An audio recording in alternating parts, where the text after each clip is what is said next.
Welcome, everyone, to a brand new episode of Levels of Geeks Live. I'm your host, Alex Figueroa. My co-host is... Nate from Netflix Reviews. Hi, Nate. Look, we're back. We are back. Yes, I know. 4 months hiatus, and we return back to live streaming. How does it feel, man? How does it feel to be back?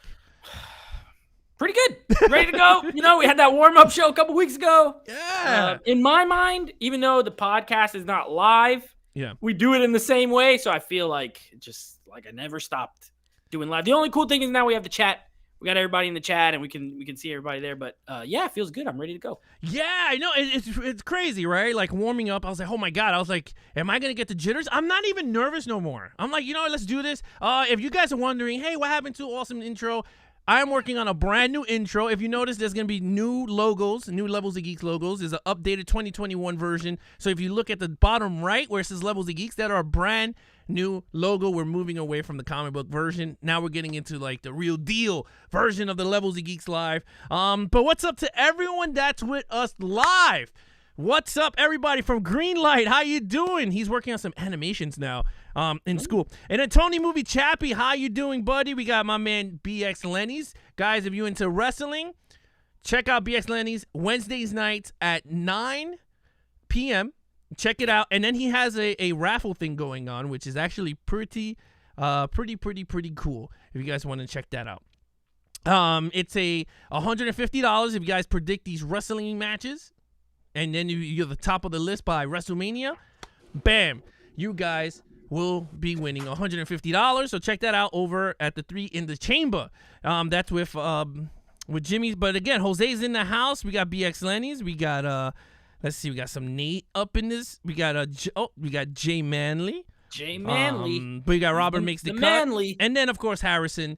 How you guys doing? Oh man, is it good? It's been a while. So okay, for those of you out there that's new to the channel or you watching us for the first time here on Levels of Geeks, what is this live all about? Well, we're changing it up a bit now that we're back. This is a new version 2.0. We are eliminating movie news. We're not covering movie news unless it's a topic that me and Nate feels like it's warranted to talk about. Other than that, we are not going to be talking about the same thing every week, from Spider-Man this and Spider-Man that. They have a photo of him drinking a Starbucks coffee. What does that mean? We don't care. We're not talking about that. This is going to be a movie discussion-based live stream. And then, of course, we're going to have some live movie reviews. And then, of course, whatever you guys want to talk about in chat. If there's something you saw and you want us to chime in on, we'll gladly chime in on it. But most of the time, we ain't going to be talking about movie news. So let's get right into it with the first topic of the week, okay? And we got some new segments coming in throughout the week. Of course, we got When Nate Stein's Movies. That's back, of course.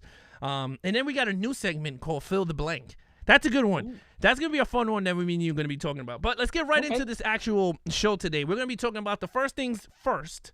Let me just pull it up here.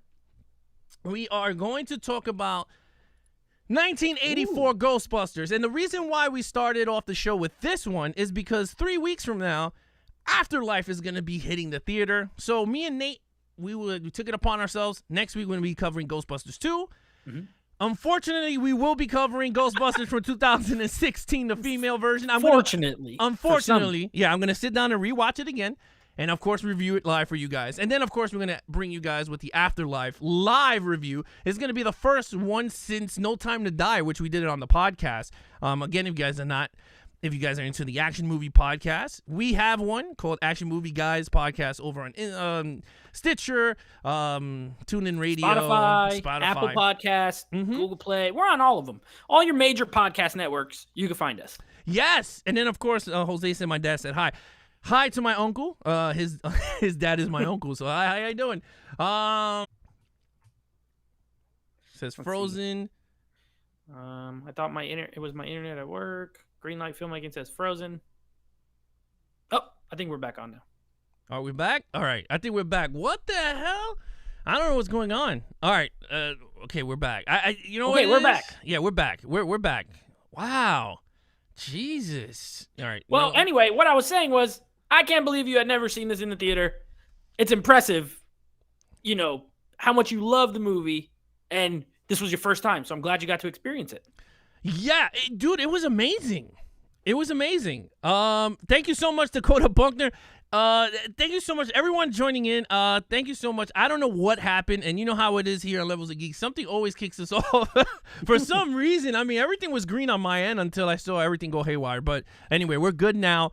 But yes, I loved it, dude. It was and I was in my IMAX theater. It wasn't like a small little ring-a-dink. It was an IMAX theater booming in your ear, and I loved it. I was like, this is amazing. What's up, Triborough? Salute, my friend. And was there a lot of people in the theater? It was I guess well, I'm not gonna like jazz it up. Well, yeah, it was packed. No, it was literally like it was me and my friend, a family of 5, and then 2 other people, like 10 or less. That sounds right. Yeah, it sounds I mean, you know, I think a lot of people didn't even know it was coming out, and these don't always do big. There's usually 20 or less people in these showings. But I would like to say this though, guys in the chat, what are your review for Ghostbusters from 1984? Because again, we're gonna be going through all of them, so I just want to know what your 1984 review is for the movie. Have you seen it for the first time or anything? I want to know from Nate himself, because Nate is a really picky dude, and I want to know. Nate, what do you think of this first version of Ghostbusters? All right, so Ghostbusters. This is a movie that I enjoy. I like Ghostbusters. I think it is a very, very solid, above average, very good 80s comedy. I enjoy it. We've known the year that I've been here now at this point, 80s is not my decade. Right. But this is one of the upper tier 80s movies for me that I enjoy quite a bit. Like in my top 10, I only have one movie from the 80s. So it's not my favorite decade of movies, but Ghostbusters is one of my favorite 80s movies. I love it. I love the cast. I think all the jokes, the good thing with this movie is the jokes hold up, in my opinion, even still. Yeah. You know, they're not super dated. You know what I mean? And anytime you can have a movie where your jokes aren't reliant on the time in which they're told, that's a good thing. You know what I mean? Because then you don't have to worry about it, you know, in 10 years being like, ooh, like that's not something. Obviously, the movie's dated because it was filmed in the 80s, but the jokes are not. The humor still works. You can make this now with the exact same dialogue, and for the most part, it would still be really funny. So, yeah, I enjoy the movie quite a bit. Yeah, I mean, I agree with you. I actually really sitting down and watching it on the IMAX and everything, I'm very surprised on how this movie still holds up to now. Yeah, some of the stuff didn't work, but who cares, right? Like, and remember, Ghostbusters is 80%. I believe they said it was 80% improv. Like, they just improv'd everything. And you could tell half of these scenes, most of them are laughing, and some of it worked. And what's crazy also, if Eddie Murphy was in the cast. Did you know that Eddie Murphy was going to be Winston? And he never took the role. Supposedly, he lost the script and all this BS. This movie would have been, I mean, it's already great. And Ernie Hudson's great. Don't get me wrong. Yeah. He's great. But if it was Eddie Murphy instead of Ernie Hudson, I mean, I don't know. But I don't know how, you know, I feel like for what it is, it might have been like its maximum greatness, but somehow he might have made it just a little bit better. I think so, too. Because Winston's a character who comes in, you know, not halfway, but he comes in a little bit later, right? So it would have been not the hugest role for Eddie Murphy, but he would have added that Eddie Murphy flavor.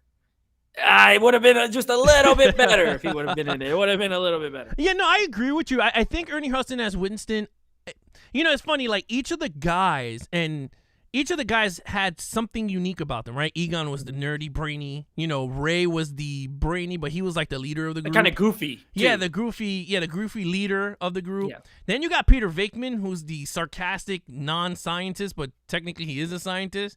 And then Ernie Hudson is like the average man. Right? Like, he's just a guy who walked in. Like, I want a job. Yeah. And it's funny because they were so tired and they were like, you're hired. Come. And they give him like all the ghost traps and teaches them. And I like that. And I think that's what made the movie so unique is like each of them had their different traits of each of the characters. And it made it so fun. Because you could, you know, anyone could relate to any of the characters, right? Like if I ask you, who would you be more out of the 4, what character you think you'd be more inclined to be? Honestly, I'm definitely I'm probably Venkman because, to be honest, like if I'm just being honest, I could be construed as a jerk sometimes. You know how like I have met people who at work, let's say, or whatever. Initially, a lot of people don't like me, but not in like a bad way, but they just think either I'm a jerk or I'm gonna say something and make fun of them, and I probably will.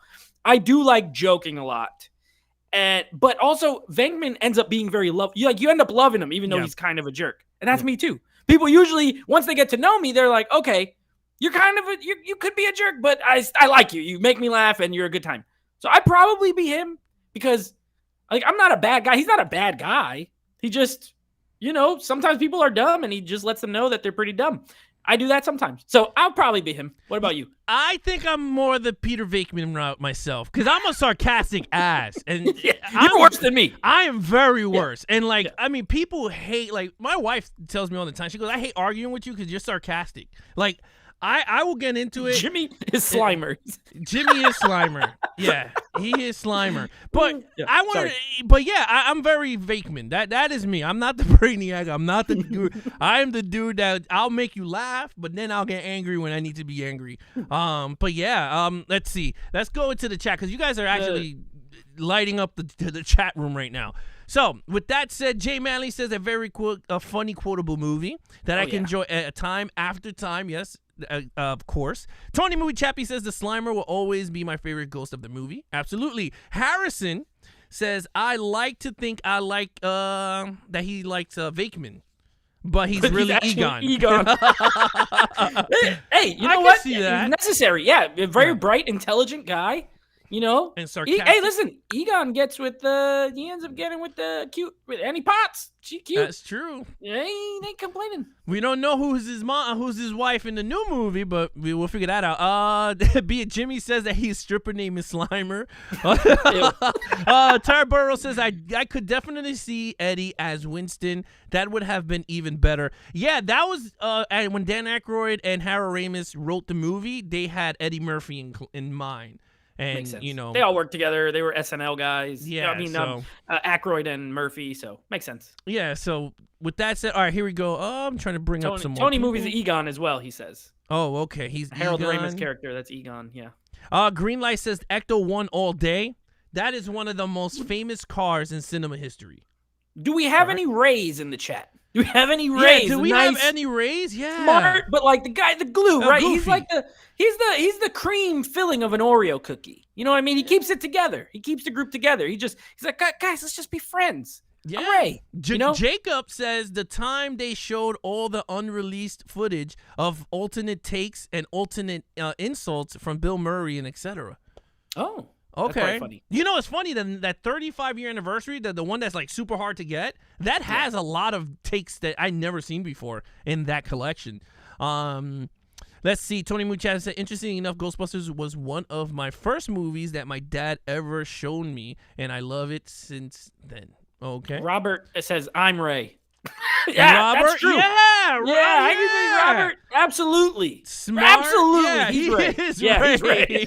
Yeah, he's kind of goofy. Funny, he would probably bring the Marshmallow Man at the end. It's probably it is Robert. You're definitely Ray. But good call. In Robert's case, he'll bring a big ass coin. He'll come rolling down the street. What did you do, Rob? He's like, I thought of the coin. Oh my God. I thought of the time I was at Zavi.com and they had that Escape from New York coin and I had to have it. Exactly.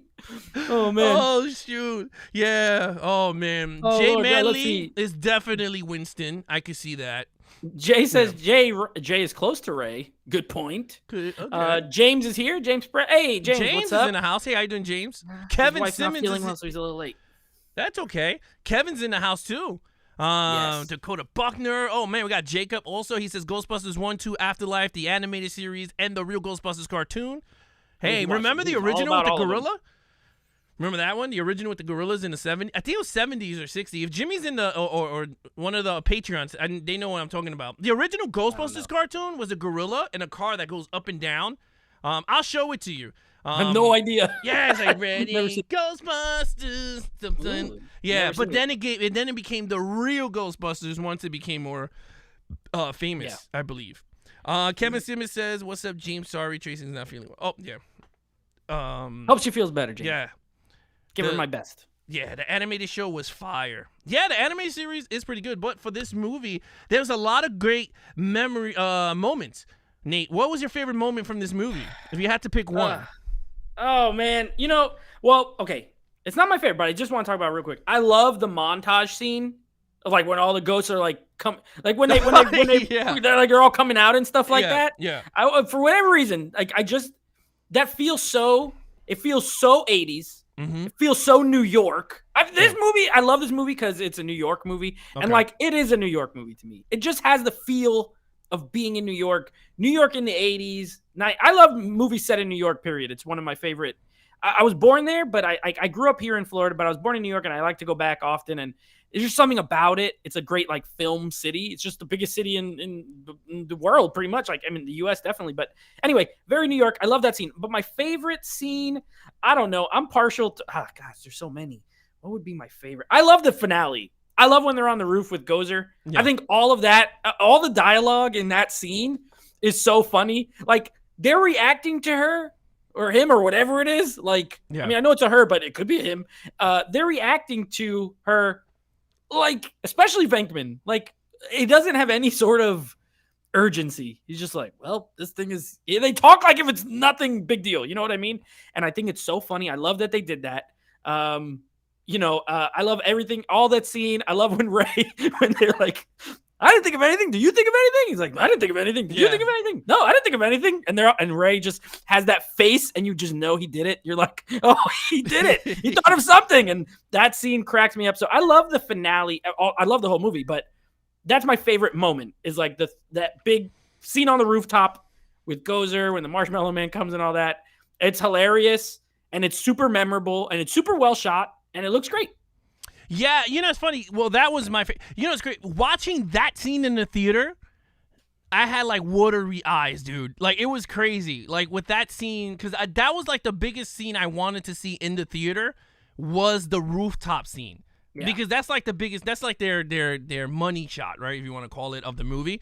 But before I get to that one, my favorite scene is going to be unorthodox, but it was when Dana Barrett visits them, right? And Egon was like, she goes, but I'm not lying. And Egon's like, well, she could be telling the truth. And then he grabs the Cheez-Its and he's sitting and they're eating. He goes, well, I could check out the Tobin Spirit Guide. And then Ray goes, well, that's a good idea. I could go check out the blueprints from the New York, right? And then, and then Peter Venkman goes, yeah, while you guys do that, he's talking like, yeah, that's a good idea. And then he goes, yeah, I'll take her to her house to check her out. I mean, to check out the apartment. Because he's just interested in her the whole time. Yeah, so that scene was funny, but then that rooftop was so... You're absolutely right. I think for me, that was... I think that was the shot that everyone loved, right? Because these guys were done. You did not know what the hell was going to happen, right? Like, you got Gozer in front of them. Yeah. And even when they were, like, exchanging... I love when Peter and everyone's just like, Ray, go get her, Ray.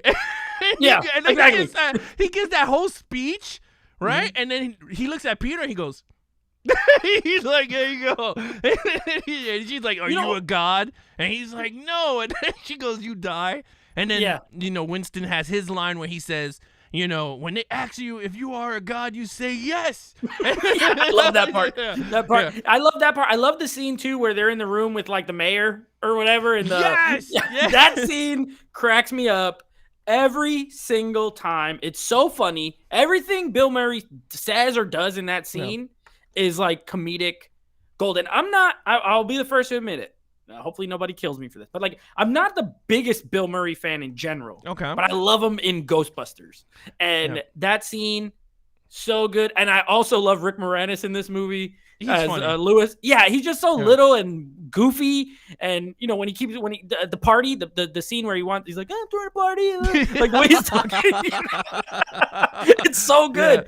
There's so much. There's so many great scenes. But it's funny, that scene in the mayor's office was so set up between Dan Aykroyd and Bill Murray that like I never even noticed, like when he's like, because of Dickless here, he contaminated unit right, whatever, and then the mayor goes, he says something, and then Bill Murray comes right behind and he goes, yeah, it's true, this man got no dick. It's so good. Yeah, that's perfect comedic timing, and the line is perfect. It's hilarious. No, it's one of the best scenes. Like I said, if you guys have not seen Ghostbusters, I know my our friend and a Patreon, Rev4 has not seen it yet, so I can't wait to see what he thinks of the movie. But let's see what you guys have to say, then we're gonna get right into our top 10 list for you guys. Jason, are you doing a Stranger Things on me and making me go as Winston? Yes. Tony Movie Chappie says, my favorite scene is when all of the ghosts gets released around New York, and I remember when I saw the zombie taxi driver for the first time, but the scene freaked me out as a kid.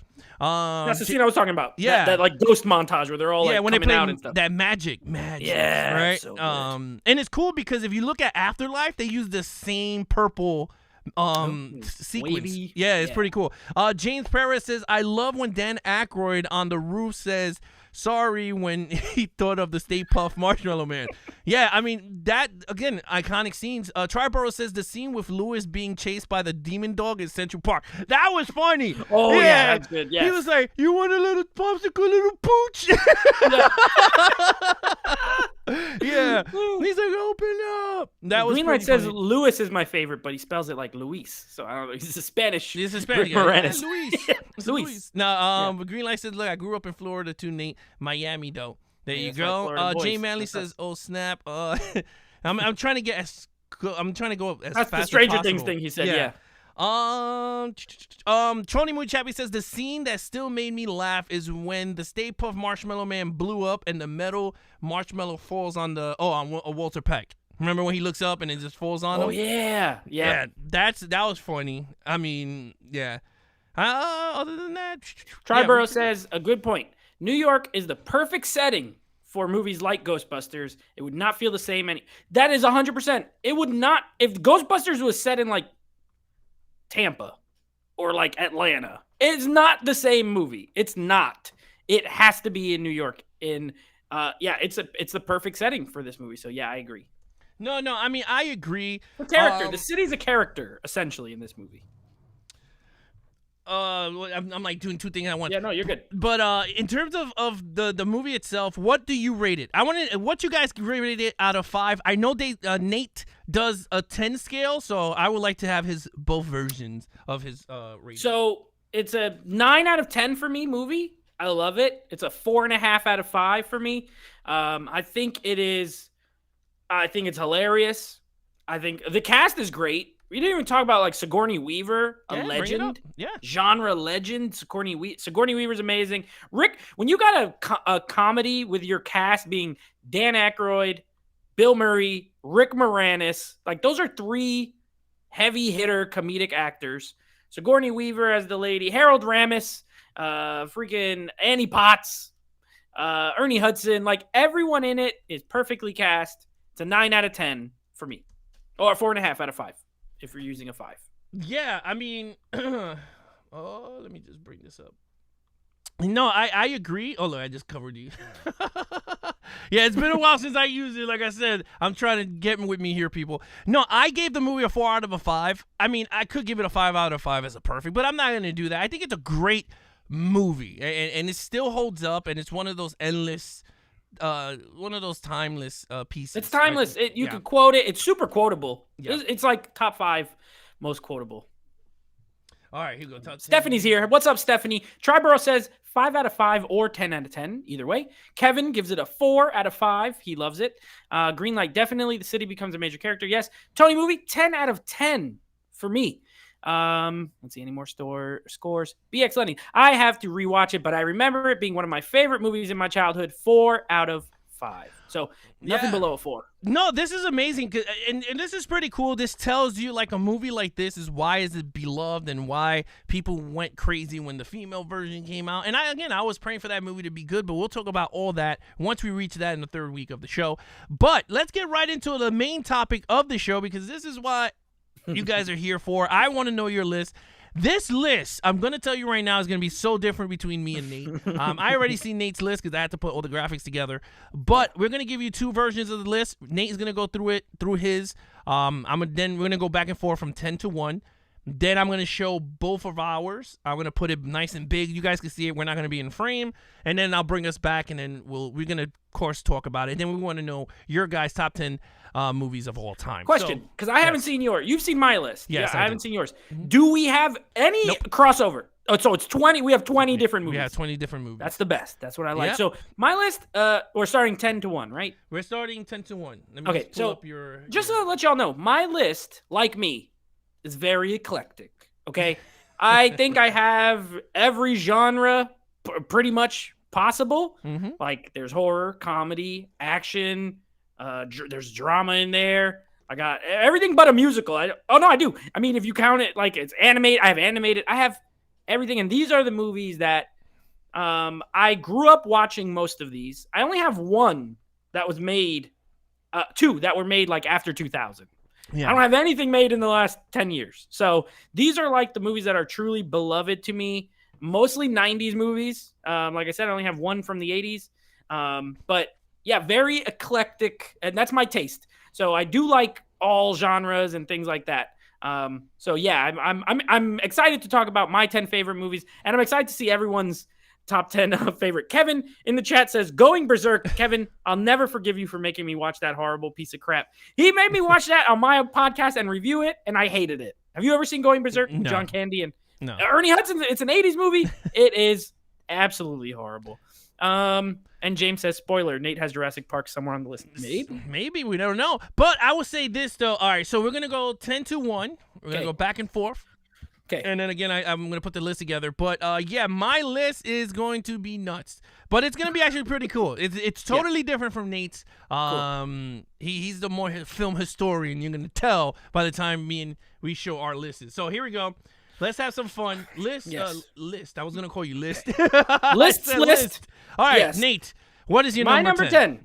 A film directed by one Mr. Michael Mann, starring Daniel Day-Lewis. The movie is The Last of the Mohicans. I mean, look, this movie really has everything. If you like action, there's war scenes in this film. It's during the French and Indian War, so you get battle scenes, pretty brutal at times. If you like a love story, I love the love story between Daniel Day-Lewis and Madeline Stowe's character. Fantastic. It's great. There's great music. One of the best scores, period. Like, super underrated. And Michael Mann is one of the best. He's one of the best directors. And he does a lot of gritty, like, L.A. movies. Usually Heat, Collateral. Like, all his movies are set in L.A. And it was a departure for him to do this kind of historical action drama. And I absolutely love it. Last of the Mohicans. I actually saw this in the theater when I was a little kid. And I couldn't appreciate it then, obviously. When I saw it in high school is when I absolutely fell in love with it. I can't wait for it to get like a 4K. I will buy it day one. I love it. That's my number 10. Yeah, you know, it's pretty funny. And guys, if you have these movies, whatever movies that we're about to pull out in your list, just let us know where it ranks on your list. Be excellent. And give us your number 10. Put number 10 and put it down there so we can read it out loud. BX Lenny says his number 10 is Caveman. Whatever movie that is.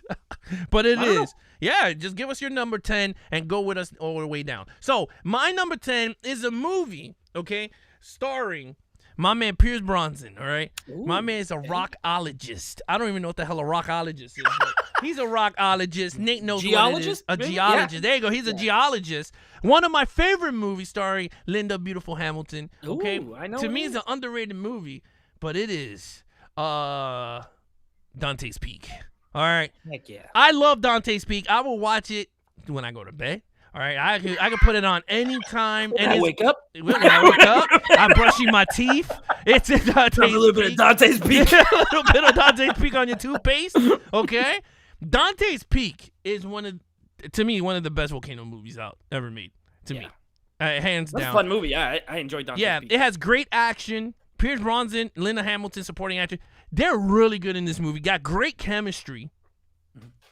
Is it in everybody's list? I don't know. We're gonna find out, but I know it's on my list. I know. That's all that matters. It's mine and yours. Yeah, that's it. All right, so let's check out your guys' list. Okay, so I go real quick. BX Lenny's has Caveman. Tony Movie Chappie. My number 10 is going to be Terminator Judgment Day, still an action movie masterpiece in my opinion. You're not gonna get an argument here. Triborough's number 10 favorite movie of all time, Batman, 1989. Harrison Scullins, 10 Rear Window. Love that movie. Great movie. Caveman with Ringo Starr, Robert says. BX Lenny says, I saw it 100 times as a kid. So it is his number 10. Jay Manley's Pulp Fiction, number 10. Kevin Simmons, number 10, Scent of a Woman. Ooh, a little bit of Al Pacino action in there. Robert makes the cuts. 10, Saving Private Ryan. James Perez, number 10. Tough. But I'll start with this. Number 10, The Goonies. Great pick. And, excuse me, that's it. That's all we got so far. So, all right, that's all we got. Moving on. All right, here we go. So now, you want me to do number 9? And you back? go. Let's serpentine it. You know what? No, it's easier for me because now I figured out an easier way to control this. Okay, so let's not serpentine it. I look so rude going sideways when I'm trying to put this damn show together. I'm so sorry. I think this way is going to work now. All right, here we go. Let's go. Right. Your number. My number 9. Your number 9. So one of my 2000s movies that's in here is a very early 2000s though. Okay. This is starring my favorite actor of all time, Mr. Denzel Washington. That gives you guys nothing because he's been in a million movies. But my favorite of his movies, Remember the Titans. It's this is the funny thing is 2 of these movies, this one 10 and 9. Are movies that I fell in love with in high school. Like I saw this. I was in English class and we were learning about, it was like during history and then of course, or social studies. And then you're talking about Black history and all this kind of stuff. In this school, this is about segregation at the school and these white football players and these black football players and coming together. One of the best sports movies, period. If you love sports, you have to have Remember the Titans in your collection if you're a sports movie fan, if you're a Denzel fan, or if you're just a good movie fan. Like you like good movies, this has one of the best soundtracks. You get a young Ryan Gosling, Wood Harris is in this, obviously Denzel, Will Patton, Ethan Suplee. It's a great cast, a great movie. I quote it a lot. I find it quotable. I know me and a lot of my friends quote this movie a lot. But yeah, I Remember the Titans. One of my absolute favorite, my number 9 favorite movie. Yeah, just before I go into mine, Greenlight said sorry. His number 10 is Once Upon a Time in America. Oh, okay. That's a Sergio Leone movie. It's like 5 hours long. Yeah. It is good, though. It is good. All right, so here goes my number 9. My number 9 is a 2021 movie. It's a comic book movie, and it's from one of my favorite directors, Mr. Zack Snyder, and it's Justice League. Now, this movie, I'm telling you, to me, hands down, is one of the best, I think, conversions of a graphic novel version of a live-action graphic novel. I have not seen another movie that came close to it. Besides, I know people are going to say Watchmen, Sin City. Yeah, those did do it, but this one, in terms of a group of superheroes from a comic book page right onto the screen, I think this one was one of the best. Whether you're watching it in black and white or in color, it's one of the best comic book movies, I think, of all time.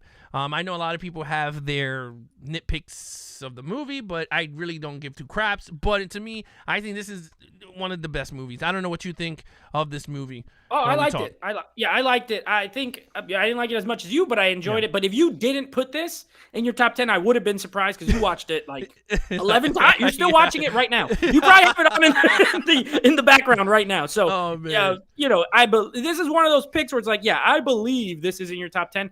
And it's a much superior version of the Justice League. Yeah. I thought it was great. I thought it was a great movie as well. So real quick, just so you don't have to do too much stuff, I'll read everyone's number 9 really quick. Number 9, BX Lenny's The Happening.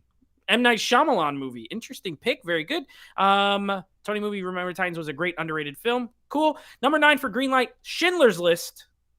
classic. Triborough, good football movie. Okay. Kevin, 9, Training Day. Oh, another Denzel movie. Movie. Amazing. Love Training Day. Triborough's number 9 is Men in Black. I do love Men in Black. Tony Movie Chappie's number 9 is John Carpenter's The Thing. No complaints. Nope. James, number 9, Saving Private Ryan. Great pick. Triborough, Justice League was my favorite this year. Harrison's number 9 is North by Northwest. So he's going back-to-back Hitchcock on his list. That's very good one. Jay Manley's number 9, Full Metal Jacket. A little bit of Kubrick. Number 9 for Robert makes the cut. Die Hard. An action classic. And then Nate, you mean Justice League. Yes, this is way better than the Justice League. Yeah. That's true. That's what I meant. No, it is. All right, here we go. Our number 7. 8. Yeah. Number 8. So this is my most recent film on the list. And it's a movie that I don't know how many times I've seen it. 1 million. I saw it at the midnight screening when it came out. One of the better theater experiences I've ever had. I bought it when it came out on Blu-ray. I bought it again in a Blu-ray Steelbook. I bought it again when it came out on 4K. I saw this in the theater earlier this year. I love this film. You want to talk about an adaptation of a comic that's super spot on to the comic? This is it. My number 8 is Edgar Wright's Scott Pilgrim vs. the World. It is like so funny, hilarious. Like every line of dialogue is a joke, which works for me. Doesn't always work for everybody. So whenever I recommend this to people, I almost give them like warning. Hey, look, it's kind of weird and it's all jokes. It's like nonstop. But the way it's shot, the film, the energy, the music, I love the soundtrack. I love the cast: Chris Evans, Michael Cera, Mary Elizabeth Winstead, Brandon Routh, Brie Larson. Brie Larson's in it, right? Yeah. So, a great cast, super funny. Love this movie. My number 8, Scott Pilgrim vs. the World.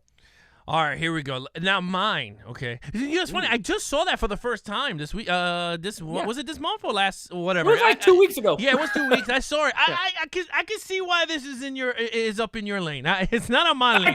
I can see why you didn't love it as much as me. It's one of those movies like it doesn't hit the same for everybody. Yeah. But it's almost like I haven't met anyone who's watched it and been like, I hate it. You know, it's either I could see why you love it and I don't love it, but I didn't hate it. No. Or you love it. Those are pretty much the only two options. Yeah, I totally get it. No, I totally understand. All right, Wacka Butcher's in the house. Hey, how you doing, Wacka Butcher? So my number 8, okay? Ooh, this is a good one. This is actually a good one, okay? This is a 1985 movie. Okay? It's getting a director's cut. Why? Because it said Big Papa Al wanted to see the real version of his favorite drama movie. You emailed them. I emailed them, and I said, Stallone, it's time to give people what they need, and that is some more Rocky 4. Okay? Rocky 4, to this day, if you look at ticket sales, Rocky 4 sold the most tickets in the entire franchise. Can you believe that? It is crazy. Yeah, I can kind of believe it when you watch the movie. Yeah. So, and hands down, to me, it's my favorite Rocky. Me and Nate always go at it, but goofing around. You know what's funny? We go at it, and it's my second favorite Rocky. I know. That is not my favorite Rocky movie. No. What an argument. It's funny. I love this movie. This movie has everything from Cheese Whiz, from heavy doses of Cheese Whiz. You got steroids, over the top acting. You got You got death. Yeah, of a one of the main characters. He dies. Yeah, super quotable. Quotes galore from this workout. This thing will get you working out. You break a leg, you put on the soundtrack, you work out. Okay, it has every type of mood. Music, you're depressed, there's no easy way out. You want to work out, heart's on fire. Glutes on fire. Yeah, glutes. That's the remake for when you're working out. Yes, glutes on glutes fire. On fire. No, but this movie to me is 80s wrapped in a package. I think this is one of the best 80s movies in terms in a package. This is it. You got the music, you got the tone, you got the over-the-top 80s acting, and it's a good movie. And we're about to get 80s movie. Yeah, it's clearly a big 80s movie. All right, go ahead, read off the people. Here we go. Robert makes a cut. Number 8, The Dark Knight. Great movie. BX Lenny's number 8, A Knight's Tale. So every movie, I've got a couple Knight movies back to back. Knight's Tale. And 2 Heath Ledger movies back to back. Look, this guy's just in every movie with the Knight. Tony Movie Chappie, number 8, Pineapple Express, my favorite comedy movie. I love Pineapple Express. Great pick. The editing is fantastic. And Scott Pilgrim, Harrison says, yes, agree. Greenlight, number 8, Airplane. So we got some comedies coming through here. Triborough's number 8 is The Breakfast Club. Jay Manley's number 8 is 7. Oh, ooh, good one. That's 7's in my top 20. It's just not in my top 10. I love 7. James Perez, number 8. 1994's The Lion King, a childhood classic. Let's see. Now, Whack of the Butcher's catching up. His number 10 is Heat. Okay. His number 9 is Poetic Justice. Ooh. And his number 8 is 7. So we have 2 people with 7 at their number 8. Kevin Simmons, number 8, is a tie between Set It Off and Gigli. Now, I'm assuming Set It Off is the real pick there. Yeah. Definitely not Gigli.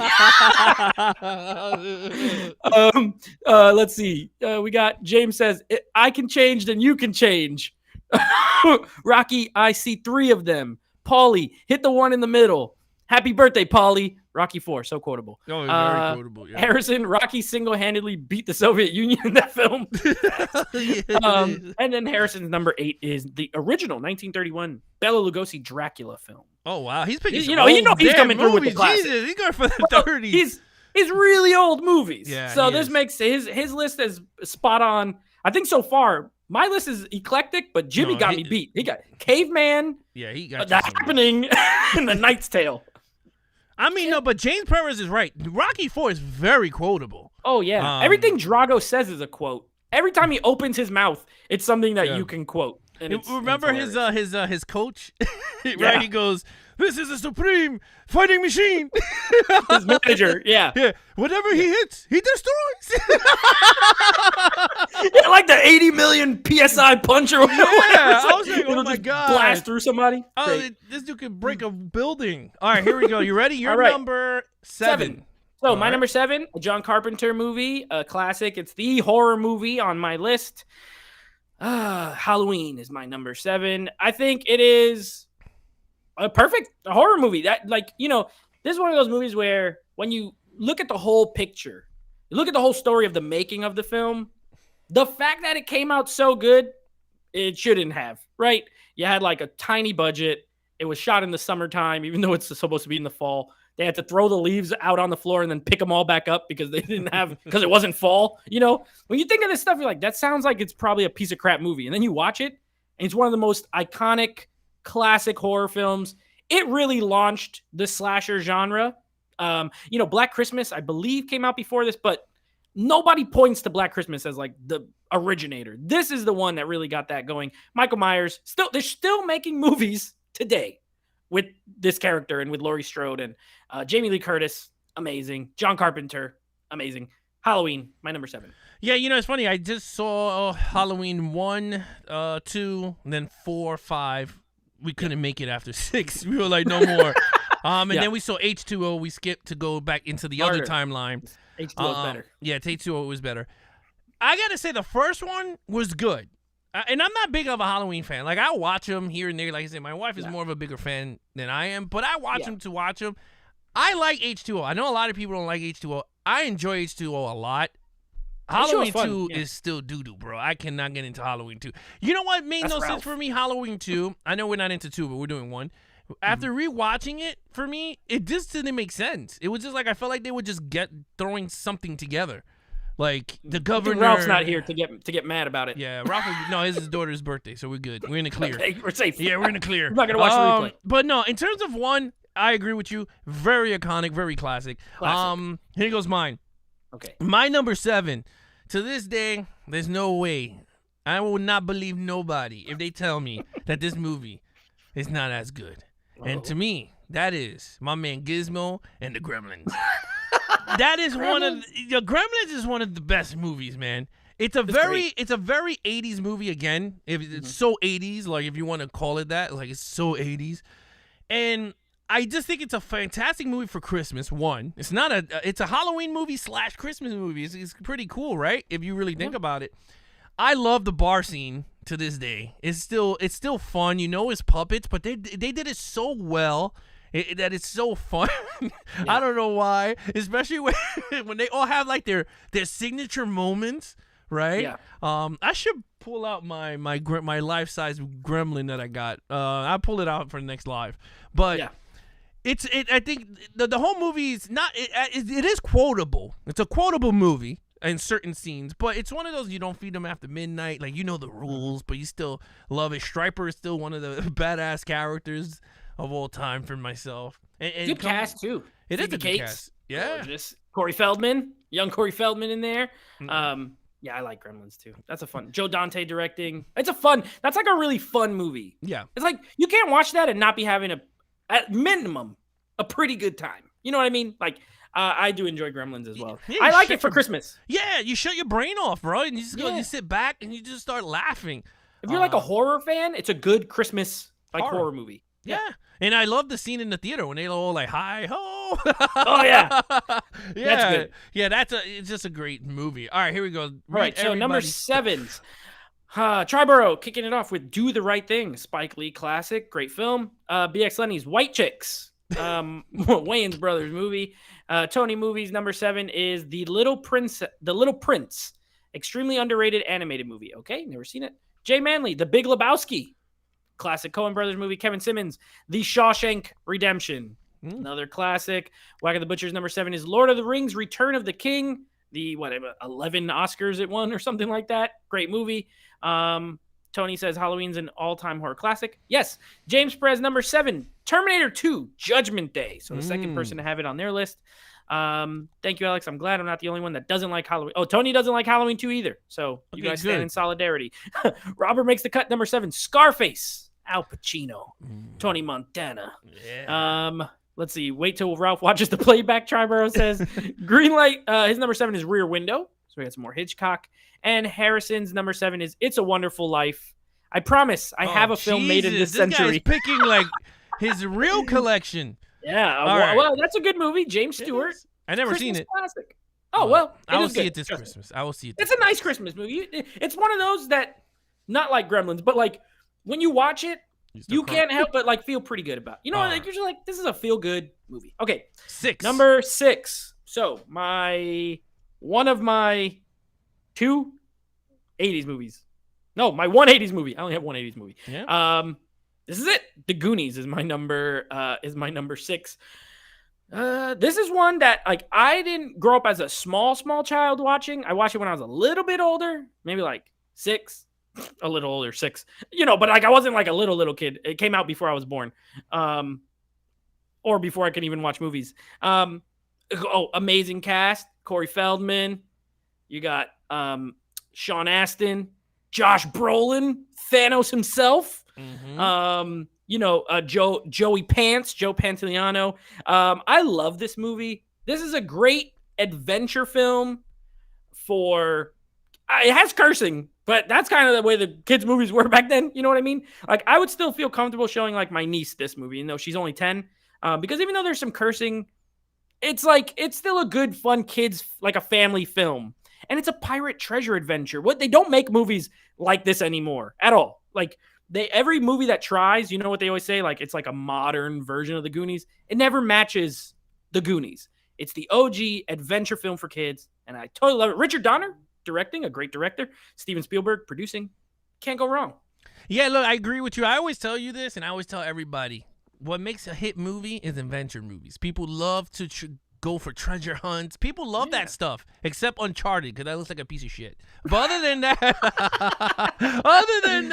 this is like Indiana Jones for 10-year-olds. Yes, I agree with you there. And splash of 80s, bam, you got yourself a hit. All right, so mine's is a 1996 classic, or 97. Ooh. I think it's a 6 movie. And most likely you're going to correct me, in a moment, because it's one of your favorite movies. But one of my favorite movies is starring my man Bill Paxton, Helen Hunt, and that is Twister. That's right. My 96. number 6. Huh? Yeah, 96. Yeah, we covered this in the Action Movie Guys podcast. We want to check it out. We did a disaster month, and we covered this also on the podcast. But, yeah, I love this movie. There's no way it's not going to be on my top 10. It's a great movie. You guys know what it's all about. I'm not going to talk about it, but it's one of those timeless disaster movies that you can watch over again. And this is my second one on my top 10 list. If you notice, Dante's Peak and Twister is on this list. You just love it when people get blown away by nature. I love it when people die. But yeah, great. I love Twister too. No, you don't, because now you're top 10. No, just joking. No, it's in my top 20. Not my top 10. Just joking. But I do love it. No, you do. I know you do. But okay, number 6. James Perez tie Home Alone 1 and Home Alone 2. Flip a coin, I guess. Triborough's number 6, The Wizard of Oz, an all-timer. BX Lenny's the same exact number 6 as you. Twister is his number 6. Kevin's number 6, Jackie Brown. Oh, I got some Tarantino in there. Wacky the Butcher's number 6 is The Dark Knight. Tony Movies at number 6 is The Notebook. He's coming with the full-on romance sat movie at number 6. Robert makes a cut. Top Gun, number 6. Greenlight, 6 is Men in Black. So we got another Men in Black fan. Jay Manley's number 6. Malcolm X. Little Spike Lee, Denzel collab right there. Triborough says Twister is one of the best natural disaster films. Agreed. Greenlight. Oh, he's at number 5 already. We're not there yet. Number 6 for Harrison is Citizen Kane. Those are good picks. All good picks. All great picks. Especially Malcolm X. That was a really good movie. The Notebook's the only one in there that I don't like, but that's just because I don't like that style of movie. It's not a bad movie. It's just not for me. No, totally understandable. All right, buddy. Okay, here we go. 5. My top 5. Now, these are my top 10, but these top 5 are literally these are my movies right here. They will never, I don't think I'll ever watch something that will pass any of these 5 movies. Something might come in that might pass another one, but none of them are passing these 5 right here. So my number 5, my favorite, maybe my favorite like property, because I'm an apologist. I love everything about it. I just do. The video games. I collected all the toys when I was a kid. I had all the Nintendo games, the Super Nintendo games. I went to the arcade and played the games. I had underwear, suspenders, toy chests, everything. My number 5, Teenage Mutant Ninja Turtles. This one, yes, the original one. You can't tell me. No one can tell me it's not a great movie. I don't care. I will tell you you're wrong and it's great. And I know movies are subjective, but this one, what's wrong with it? It's dark. You know, this movie's dark for a PG rated kids movie. It's dark as hell. People getting kidnapped. There's a bunch of kids on the street doing crimes. You got the freaking Raphael gets beat to death nearly, and they have to put him in the bathtub for like who knows how long. They talk to Splinter in the blue fire. I could quote, if I watch this movie, I could say every single line as the movie's going. I've seen it more than any other movie on this list. Even though it's not my favorite, I've seen it more than any. I wore the tape out. I knew all the trailers on the tape for word. I know the Pizza Hut commercial that came on the tape word for word. I had this poster framed. I'm very upset that my dad threw it away. I love this movie. Raphael, the GOAT Ninja Turtle, can't be touched. New York City. It's the best. I love it. Teenage Mutant My Ninja favorite of the Turtles is my man Splinter, man. He was Raphael. Splinter's great. Yeah, he's great really as far as like a master. And then at the end when he kills Shredder and he makes a joke. I made it funny. It's the movie. It's so ridiculous. He just does one thing and flips him into a garbage truck. Oh my gosh. I do love Teenage Mutant Ninja Turtles 2, but that's more lighthearted and funny. I do love it, but this is the one. This movie is. And those guys in suits literally doing martial arts. Yeah, the fighting is great. The suits, Jim Henson did the suits. This is better than any of the CGI. Now, I do like the new Turtles movies. Don't get mad at me. I like them because I like the Ninja Turtles as characters. Yeah. But this looks so much better, and it was no CGI. I don't understand why they couldn't bring it back, but it is what it is. Because it's too much work. That's why. Most likely. All right, my number 5. Okay, we covered this also on the live show. I think we did this on the live show, but we did it also on the podcast. It's one of my favorite Indiana Jones movies of all time. We definitely did it on the podcast. Yeah, that is my man, Temple of Doom. Can't go wrong with Temple of Doom, bro. I love this movie. I don't care what anyone says. I don't care about Raiders of the Lost Ark, which is still a good movie, but I don't care for that one. I don't care about Last Crusade, and definitely don't care about Crystal Skull, which is an underrated movie. We liked it. We didn't hate it, but it's not as good as Temple of Doom. Yeah, it's not as good as Temple of Doom. Temple of Doom is an all-around great film. I mean, we laughed through. I mean, of course. There's one thing I don't like in this movie, and it's Willie. I just don't like her. You don't like everything else. Short Round, amazing. Indy. amazing. Yep. Dan Just Aykroyd, really. Amazing. I mean, in his one cameo, yeah. The opening China scene. Oh, it's so good. It's got a musical number in it. It's scary. It's dark. Both of our picks are kind of dark for like PG movies. It is, and it's funny, right? Because they had that roller coaster scene, that famous roller coaster scene when they get in. And one of my favorite lines is "water, water," and all of a sudden the biggies, little big giant, tons of waters coming at it. Look, number 5, Temple of Doom. Never gonna move from there. All right, what you got? What the people here we go. got? Here's what the people got. Number 5, James Perez. Number 5, The Dark Knight, the Nolan Batman trilogy. Honestly, but he's picking The Dark Knight. All right, Stephanie catching up. Number 10, Who Framed Roger Rabbit. Number 9, The Little Mermaid. Number 8, Friday. Number 7, Don't Be a Menace to South Central while drinking your juice in the hood. Number 6, Jojo Rabbit. Oh, she got a very modern movie on there. Great movie. Nice. Number 5, Inception. So she's all the way caught up. Triborough says, yes, Nate, great pick. He loves Ninja Turtles as well. Kevin Simmons, number 5, Rocky 3. Oh, we got a Rocky 3 fan here. Okay, very good. Tony Movies, number 5. Not surprising, it's in his name. Chappie is his number 5. Okay. James, OG live action TMNT is in my top 20. I love that movie. Yep. Yes, me too.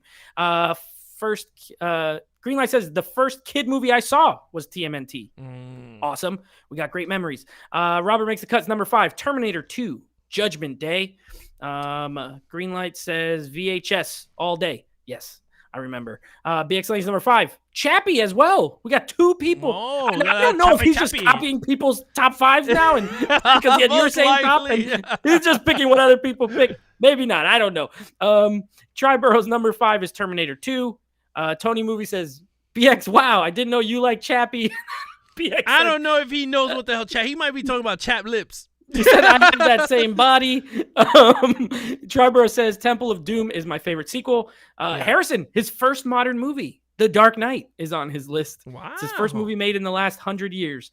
BX Lenny, he says, I love Chappie. So he's legit picking it. Okay. All right, we got more picks. Ralph says, hi, guys. I felt sad, happy, love the score. I'm just trying to see. We got more number 5. Jay, number 5, Stand By Me. Rob Reiner film. Classic. Greenlight's number 5, Bad Boys.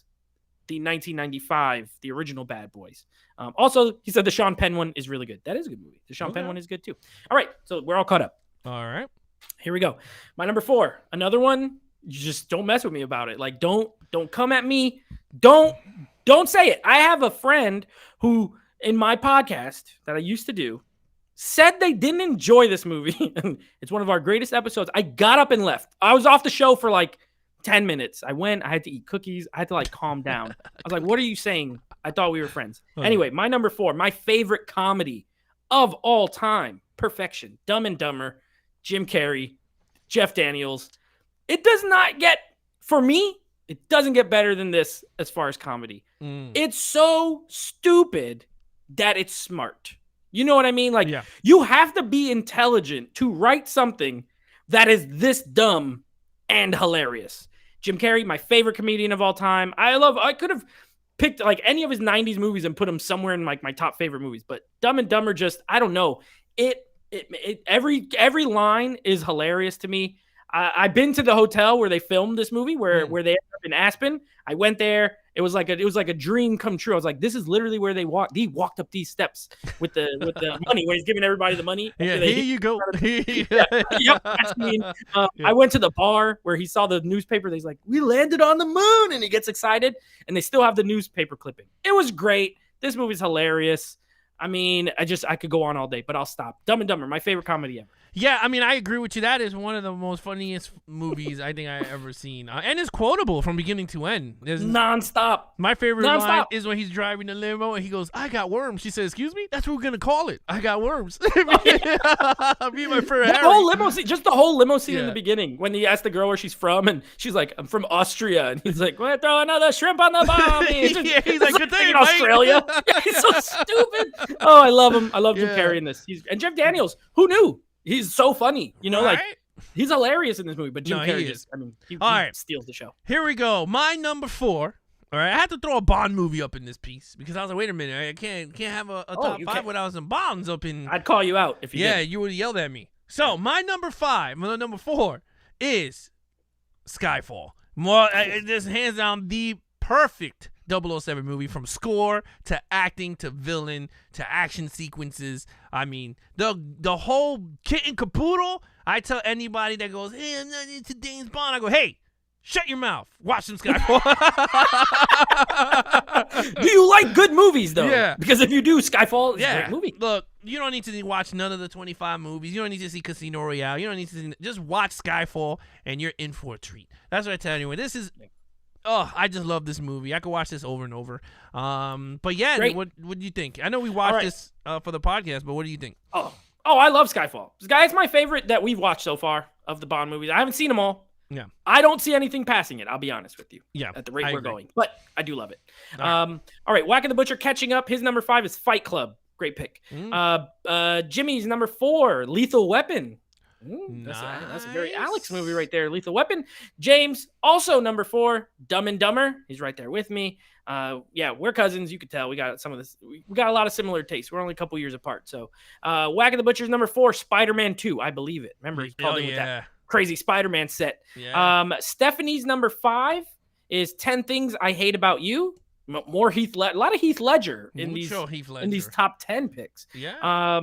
James, his next line, he puts the line, then you do something like this and totally redeem yourself. Yeah, I love that. Kevin Simmons, number 4 is Rocky 4. Yeah. He put little musical notes and just put Across the Nation. Across the Nation. So he went back-to-back Rockies for his 5 and his 4. Tony's is a Total Recall remake. Yeah, I said it. And my favorite cyberpunk movie of all time. He don't care what anyone thinks. He likes the remake. Good for you. Number 4 for Triborough, Ghostbusters. Something we talked about at the top of the show. JB, Nate, what about Young Frankenstein? The line Abby Normal. I do like Young Frankenstein as well. It's not my favorite, but I do enjoy it. It's a fun movie, though. It is funny. Yeah, it's definitely fun. Gene Wilder's hilarious. Yeah. Frankenstein! Yeah. Stephanie says she meant number 4, not number 5. Okay, my bad. Number 4 is 10 Things I Hate About You. Harrison says, pretty bird. Yeah, more Dumb and Dumber quotes. Yeah. Do you want to hear the most annoying sound in the world? Yes. It's so good. Jay Manley's number 4 is Heat, Michael Mann movie. Okay. Jimmy says, I just saw Skyfall and it's really good. Good on Al. Okay. Skyfall's great. Number 4 for Harrison, Lawrence of Arabia, classic. Robert makes the cuts. Number 4, The Terminator. Yes. Terminator. And number 4 for Greenlight, a Scorsese movie, but not the one you might think. Hugo is his number 4. So very good. That's like a movie for people who love movies. It's like it's a really good movie. Kind of, I would say underrated. No, it is. And again, if you guys are catching up with us live now, thank you so much for joining us. If you guys are joining us live, yeah, this is fun. JB, I see you're there. Thank you so much for joining us, catching up with us. Yeah, this has been a great time. Again, we're back. We're officially back. We're gonna be back every Monday at 9 p.m. I don't want people to be like, oh, it's another hiatus. No, we're back every Monday at 9 p.m. Next week we'll be doing our bottom 100. No, our bottom 5 movies. Our bottom feeders of movies. All right, here we go. You ready? Okay, number 3. This has been said by some other people. I have it a little higher than some people, but I don't care. My favorite, I'll say pure action, because one of my other movies has action in it, but this is like a pure action film, sci-fi action, I guess. Terminator 2, Judgment Day. I mean, we reviewed this on the Action Movie Guys podcast, and I'm pretty sure I gave it a 25. I think we both did. 25, 25. Yeah. Yeah, I have zero issues with the movie. Amazing story, amazing characters. John Connor, like his performance, Edward Furlong is, but Linda Hamilton in this movie blows it out the water. Arnold is like just, peak Arnold. The direction is great. The action scenes are great. The CGI, it looks better than some CGI now, to be honest with you. Innovative. Robert Patrick's a great villain. Great. Just a perfect movie, in my opinion. No, I totally agree with you. And it's very revolutionary in terms of filmmaking, right? Like, they changed a lot of the ways they film sci-fi movies. So, with that liquid metal magma. That's what it was. The liquid metal magma. The melting hot magma. Yes. Yeah. So, this is another 80s movie, which I think changed, not history, but I think to a lot of people, it's a perfect script of a movie. No plot holes, which I think there is a plot hole, but it is what it is. That is 19 something something something, because I don't know, 80 something something. That is, of course, grab. This car can go 88 miles per hour, and that's Back to the Future. Has to be top 3 on anybody's list. Is Back to the Future. You can't go wrong. It has a lot of comedy. It has a lot of freaky deaky stuff between parents. Yeah, that stuff's so weird, but it's so good. Awkward. It's hilarious. Yeah, you got bullying. You got a great quotable movie, great soundtrack. The car is another legendary car in movie history.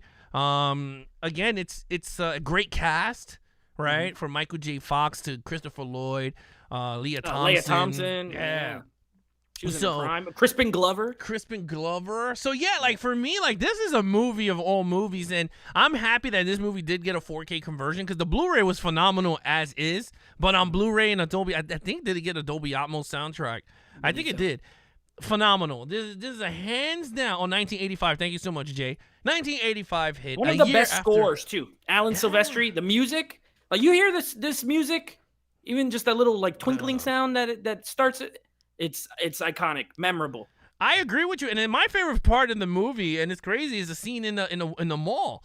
When he gets in, he goes, "Let's see you bastards do 88," and then the music starts to kick up, and then the car is going fast, and I get goosebumps all the time. Makes me want to watch it. It does.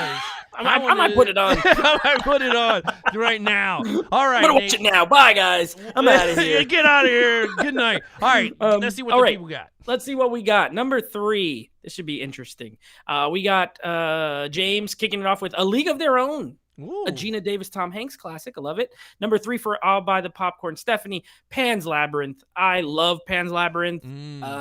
Guillermo del Toro, great. Tony Movies. Number 3 is The Big Year. I don't know if I'm familiar. I think that's a Steve Martin. I think Steve Martin is in that movie. Number 3 for Jimmy is The Goonies. Classic. Whack of the Butchers. Number 3, The Godfather Part 2. Perfection. Robert Makes the Cuts. Number 3 is The Godfather Part 1. Also perfection. Green Lights number 3 is The World Is Not Enough. Oh, we got a Bond in there. Wow. He says sentimental reason. So I'm guessing he either grew up with it or it reminds him of a special someone that he watched this movie with, and they had a nice time. Yeah, he did the popcorn trick. Yeah, he did the popcorn trick. Jay's number 3. Jay's number 3 is a tie between Star Wars: A New Hope and The Empire Strikes Back. He couldn't pick. He said it's a tie. Kevin's number 3, Back to the Future. Same as you. Nice. Triborough's number 3, Lord of the Rings, Fellowship of the Ring. Yes, I believe him. He made us watch this and review it. It was a great movie. Jimmy's one of the most expensive sneakers. Oh, the Back to the Future sneakers. Yeah. Greenlight. Damn, Nate and Alex outed my top 2. Okay, that's all right. You're still going to get to share it. Tony says, I'm actually one of the few people that actually prefer Back to the Future 2 over the original. We got a hot take. I saw Back to the Future 2 in the theater last year. I didn't like it as much as 1, but it's okay. Yeah. It's fun. It's a fun movie. Look, to each his own. But the funny thing is like I don't think 2 captures that magic that 1 had. It seems like a sequel. It does. You know what I mean? Yeah. It seems like a sequel. Yeah. 1 was perfect. It didn't need a sequel. 2 feels like 1, but it's still entertaining. I agree. Greenlight says Del Toro is awesome. And that's it. Okay. Here we go. Top 2. So here's where we get to my animated film. My animated film. Oh, I picked it right good. Yeah, my animated and my musical, both together. So we've seen a couple Disney films. I know Stephanie had The Little Mermaid, I believe, on her list. My cousin James had The Lion King. I grew up with this movie. This movie came out when I was 4 years old. I saw this on VHS. I don't know. I can't tell you how many times. It always stuck with me. It's the first ever animated film to be nominated for Best Picture at the Academy Awards. Can't deny the quality. Beauty and the Beast. Disney Beauty and the Beast is my favorite. Whenever I talk with people about movies, and they're like, hey, what's your top 5? And I say Beauty and the Beast, they're always like, well, first they ask me how old I am. And then when I tell them my age, they're like, okay, I kind of get it. Because I would have grown up watching this movie when I was a child. I do love Disney animation. So I love Aladdin. This was my time period. Aladdin, Beauty and the Beast, Lion King, Little Mermaid, Mulan, like all that 90s stuff. But I don't know, Beauty and the Beast just does it for me, bro. I ate at the restaurant at Disney, at the Be Our Guest restaurant. It was magical. It was magical. I nearly shed a tear. It was beautiful. I love the story, I love Gaston as a villain. This got everything. It's got good songs. It's got a great villain. He freaking stabs him. There's blood in this movie. I don't know. Leave it to me for my favorite, Disney movie to be the one that has a big monster in it, because I do tend to like darker, scarier things. So, but yeah, Beauty and the Beast, my favorite Disney animated film, and my second favorite movie of all time. Yeah, it's funny. I'm not as crazy with the animations like that, but if I had to pick, the animations would be like Coco, Toy Story. Coco's great. Coco makes me cry all the time. That's why I don't watch it as much. It's like one in a year movie for me. Everything Pixar puts out is great. I'm a big fan of animation. I stick to Disney, Pixar, and kind of DreamWorks. I don't go too far out of that. I don't love all animation, but I grew up on Disney. So, and I live in Florida. We have Disney World. It's like a thing. So, but yeah, I totally. Coco, for some reason, always makes me think of my dad, and I start crying because I was like, that message in that movie is like, oh no. No, my niece cried. I took her to see it, and she cried, and I was like, I don't know what to do. I was just like, stop, don't cry. You were like, stop it, don't do I'll get you a slushie. Yeah, what do you want? You want some candy? Or did she just... But she wasn't like bawling. She was just like gently tears. I was like, oh, you got to stop it. I don't know how to handle this. Whip out the book of parenting, crying. Yeah. I can't believe this is why I don't got kids. I don't know what to do when they start crying at movies. All right, so my number 2. Now, this is an all-time movie that scared me to this day, jumping in the damn water in the beach, and that is my movie, Jaws. I love Jaws. I got my kids watching Jaws. They laugh when the shark eats people, and that's when I'm like, that's the point of the movie. That as long as they don't get hilarious, Dad. Thanks. It is to me it's still the best horror movie to me of all time for myself. The scary movie. It's perfectly shot. I know Steven Spielberg said he had rough times because of the ocean and a lot of film was destroyed and all this baloney. And they had issues with the shark. It didn't work half the time. This is like the first one. It's like they had 1 out of 3 that survived the thing. It kept breaking. Yeah. So for me, it's perfect. And I think the drama, for me, the best scene of the movie was them drunk, drinking on the table. And they all showing their scars, and they all started that moment together. Yeah, because it was funny because he had all this like shark attack. But that's the only time the characters were grounded. Right, and then the next scene is the battle between Jaws and the orca and them three. Setting you up, we're gonna give you a nice some calm before the storm. If you will. They're like, show me the way to go home, boom, boom. I'm tired and I want to go to bed. I love Jaws. It's it's the invention of the summer block. It's the first summer blockbuster, and it was a horror film. That's PG with naked people and blood. You can't make this up. The rating system was different back then. You got like decapitated heads under the water, naked chicks swimming at night. PG, no big deal. No, I totally agree with you. All right, well, let's see what the people have for the number 2. Chef's kiss. All right, number 2, go up. Kevin's number 2 is Scarface. Another Tony Montana fan here. Stephanie's number 2, Pirates of the Caribbean: The Curse of the Black Pearl. Great movie. Jimmy's number 2 is Braveheart. Ooh, another movie we reviewed. Yeah. Robert makes the cut. Another Rocky movie. He's going with Rocky, the original, at his number 2 of all time. Tony movie Chappie's number 2, Unstoppable. I'm thinking that that's the Denzel and Chris Pine movie, the Tony Scott. Good action movie on a train. I like it. Whack of the Butcher's number 2, Taxi Driver. Yes, great movie. And he said Bernard Herrmann's score kicks in. Yeah, I could hear it in my head. I love it. Jay Manley's number 2, The Godfather. Greenlight's number 2, Terminator 2. Great pick. Triborough's number 2, The Exorcist. Tony Movie says, I haven't watched Beauty and the Beast in a long time, or since I was a kid, but I love the live action remake. I like it, but I like the animated one better. Stephanie watched Coco. She's going to watch Coco. Or no, she says watch Coco tomorrow for Day of the Dead. Alex, don't do it. Number 3. Harrison's number 3 was Star Wars: A New Hope, and his number 2 is Metropolis. That's like the one of the first movies ever made. It's like an old silent film. Jay, honorable mentions before we do number 1. Okay. And then James' number 2 is Braveheart. And Tony says, yes, that's the Unstoppable he was talking about. They can't go wrong with some Denzel and Tony Scott. I'll give you 2 honorable mentions that I didn't put on the list. One was Evil Dead 2. That would be on my list. And then second would be Lethal Weapon 1. For myself in the actual list. What would be your 2? Speed. Definitely just outside of my top 10. 7 sits just outside of my top 10. Almost so many Spielberg movies that he's my favorite director, so I could like just pick any, but but I'll just go with Speed, and 7. Those are like 2 that I love they're just outside, but who knows? Over time, they may creep in to the top 10. You never know. These change. My list, besides the top 5, it's fluid over the years. So, all right, here we go. Number 1. Here we go. Number 1 now. Someone already said what my number 1 was. No, nobody picked this in their top 10 yet, which it's okay. That's fine. But someone did mention what I was going to have, and my number 1. Oh, wait. Honorable mentions. Kevin. Action Jackson. Oh, Jesus. God, I didn't like Action Jackson. Triborough made us watch that, and I didn't like it. Honorable mentions for Tony movie are Sicario. Good movie. And Spider-Man 2. Nice 2 one. Great movies. Yeah, great picks. I'll let people put those. Oh, Fight Club, Greenlight, Fight Club, and Close Encounters of the Third Kind. Okay, great I picks. saw that one. Harrison's honorable mention, Raiders of the Lost Ark. A classic. And Triborough's laughing because he made us watch Action Jackson. Yeah. And have a good time. All right. All right, here we go. James, honorable mentions, Lord of the Rings, The Two Towers, and Grandma's Boy, and Top Gun. Okay. Jay Manley's Howard the Duck. Yeah, of course. Of course it is. And Scarface for Triborough Gigolo. Okay. Nice. My number 1, my favorite movie of all time, will never be surpassed. Cannot be surpassed. It's impossible. Jurassic Park is my all-time favorite film.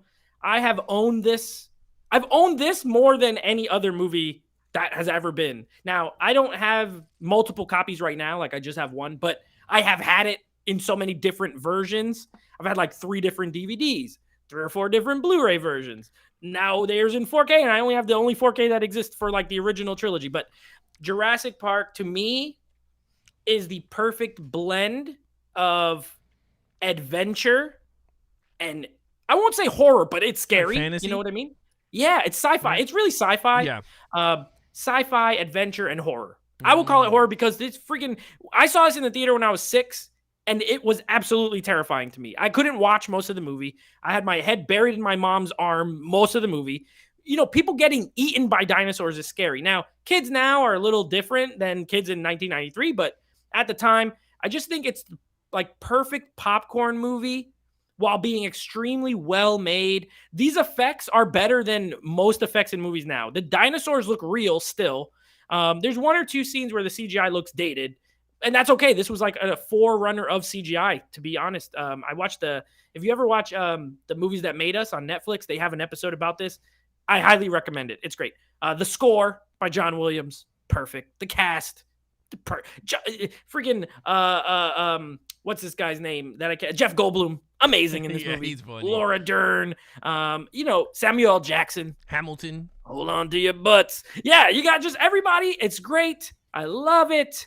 Oh, Hammond, you mean John Attenborough? Yeah. Right, yeah. What's his name? Something Attenborough, whatever. Richard. Perfect movie. Will never be topped. It's my favorite. Yeah, look, my favorite is the main topic of the show today, and that is Ghostbusters. Never going to change. Never going to move. That is my number 1 movie of all time. Great film all around. I mean, I'll tell everybody. 2023, I mean, it needs 1,000 people to back it, and I'm going to have myself a replica Ghostbusters pack. That's right. I'm having not an original Hasbro, but it's still an original movie prop. I get to finally put in my room, which I'm happy for. So, it's actually pretty cool. It's a fun movie. It's a family movie. It's a horror movie. It's a comedy. Wherever you want to look at, it's a quotable movie. And it never gets old. Great movie. But that's our number 1 is Jurassic Park. All right, let's give everyone a chance really quick. Greenlight, number 1, Back to the Future, the entire trilogy. Jimmy's number 1 or honorable mention is Death Wish, the original. I'm guessing, not the Bruce Willis one, maybe. Whack of the Butcher's honorable mention, Ran by Akira Kurosawa, and City of God, Once Upon a Time in America. Kevin's number 1, Beverly Hills Cop. Robert makes the cut. Number 1, Star Wars, A New Hope. I love knowing everyone's favorite movie of all time. This is great. Yeah. Tony's, of course, District 9, the movie that made me who I am as a film lover. Shout out to you, your boy Neil Blomkamp. District 9. Stephanie's number 1 favorite movie of all time, The Nightmare Before Christmas. I believe it. Great movie. Triborough's number 1, Back to the Future.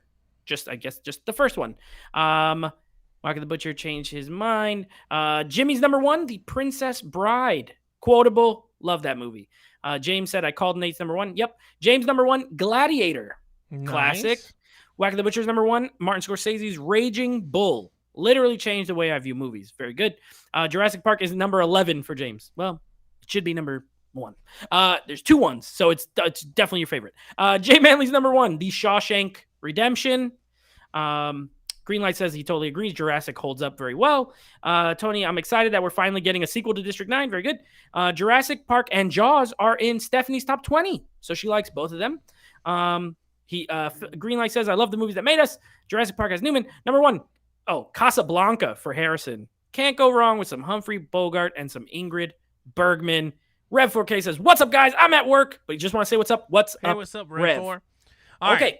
That's the list. That's the list. Thank you so much for everyone participating with us. I'm going to ask you guys one question. Do not look at Google. Most likely one of you guys are going to cheat. It is what it is. But I'm going to ask you guys, whoever gets it first, it's going to get something awesome. So, with that said, I'm going to throw it up right now. Please don't cheat. Put the right number. Whoever gets it first. Yes, be honest. Whoever gets it first, get something. Here we go. How much did Rocky IV made in the box office? Domestic. I'm not looking worldwide or international. I'm looking for domestic. How much did Rocky IV make domestic on 1985? Yes. If you guys take too long to answer, we know you're Googling. Yeah. Start throwing out some numbers. So, 1984. No, numbers, not year. 80 million, no. Robert said. Nope. 8,000. Nope. Harrison, 45 million. Nope. James Paris, 195. No, it's a little too high. Lower. 30. Kevin says 80. Nope. Whack of the Butcher says 30. Nope. Trevor 80. Also says 80. A lot of people saying 80. A lot of people saying higher. 14 million, BX Lenny says. Nope. Come on, throw out some numbers. 67. Kevin? Nope. Higher. Okay. 35. 97. James Paris. Higher. Let's 40? go. 90K. No, higher. Let's go in the 100 bracket. Hey man, you think this movie made $90,000? All right. Stephanie. Nope. 100? Higher. 110, Kevin. No. 110? Oh, Harrison, 127. You got it. Oh, Harrison coming through. 127. It made $127 million out of the box office. Harrison, please DM me. Levels of Geeks. DM me because you just won yourself Inglourious Bastard 4K. Hey, wow. There you go. You got yourself a brand new, because I didn't even open it. There's no nothing. Brand new. Here you go. 4K. He's still guessing, even though he got it right. But yeah, I know. He got it right. He's still guessing 154. You already won. Yeah, you already won, my friend. You got yourself a Glorious Bastards 4K.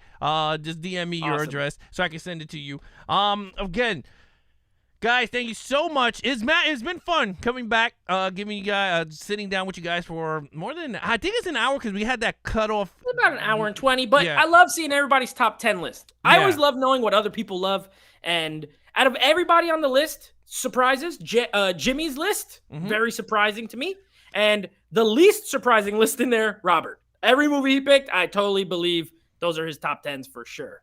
All right, so here we go. Levels of Geeks trivia. Not trivia. Levels of Geeks challenge of the week until Monday of next week. Yep. You guys have to take a photo of your top 10 list, whatever top 10 list you got put. You got to have the poster in your house. Whoever takes a photo will get some digital codes. We'll give away some digital codes. So, for instance, Ghostbusters, if it's Ghostbusters, you got a Ghostbusters thing. If it's Spider-Man 2, you have the poster. Take the shot. You know what to do. Show it to us. Tag us, or whatever you tag Levels of Geeks and tag Netflix Reviews. We'll look at it. And then, of course, we'll throw you guys into the digital code stuff. We got tons of digital codes to give out. But again, guys, that is the challenge of the week. Whatever your top 10 list is, let's see your posters. Let's see how big of a fan you got. It. Yeah, prove you love it. But no, other than that, guys, thank you so much, everyone that joined us tonight.